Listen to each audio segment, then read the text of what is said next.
বায়ুর প্রেসার আসছে, তখন যদি আপনি চাপাচাপি করে ধরে রাখেন যে 10 মিনিট আমি যদি পার করতে পারি, সাথে আর 5-7 মিনিট যোগ করলে এই 15-20 মিনিট এটা সহ্য করতে পারলে আমার আর ঠান্ডা পানিতে উজুটা করা লাগে না, এই চিন্তা থেকে যদি আপনি চাপাচাপি করে আটকায় রাখেন, তাহলে সেটা কিন্তু গর্হিত কাজ, সেটা কিন্তু ভুল, অন্যায় কাজ। কারণ আপনার এই চাপাচাপি করে আটকায় রেখে যদি নামাজ পড়েন, নামাজে মনোযোগ থাকবে থাকবে না।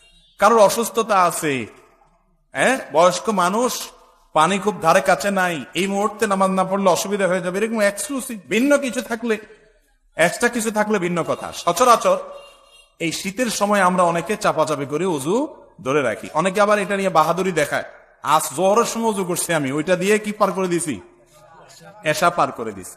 হ্যাঁ, যদি আপনার পেশাবের বেগ না আসে, বায়ুর বেগ না আসে, আপনি পার করেন, অসুবিধা নেই।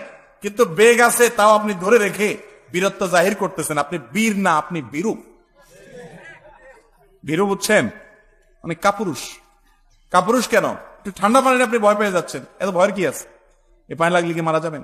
নবী করিম সাল্লাল্লাহু আলাইহি ওয়াসাল্লাম বলেছেন, আলা আদুল্লুকুম আলা মা ইয়ামহুল্লাহু বিহিল খাতায়া ওয়া ইয়ারফা'ু বিহিদ দারাজাত। এমন আমলের কথা কি তোমাদেরকে আমি শিখাই দিব না, যে আমলের মাধ্যমে আল্লাহ তাআলা তোমাদের গুনাহ মাফ করে দিবেন আর তোমাদের মর্যাদা বৃদ্ধি করে দিবেন। সাহাবী কেরাম ইয়া রাসূলুল্লাহ, অবশ্যই বলেন, আমরা তো এটাই চাই। তারা তো এটাই চাইতেন।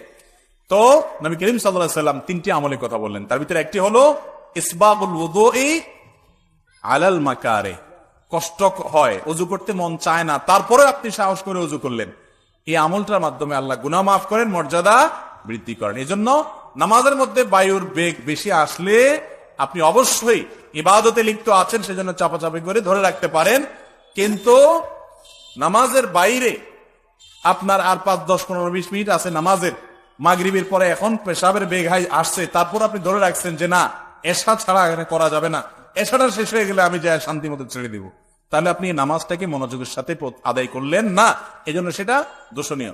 আর নামাজের মধ্যে যদি কারোর বায়ুর বেগটা এত বেশি আসে, যেটা আটকে রাখতে রাখতে বেচার অবস্থা বেশি খারাপ, অনেক অবস্থা কাহিল হয়ে যাবে, এবং এরকম ভয়াবহ পরিস্থিতি যে হয়তো কাপড় চোপড় নষ্ট হওয়ার আশঙ্কা হতে পারে।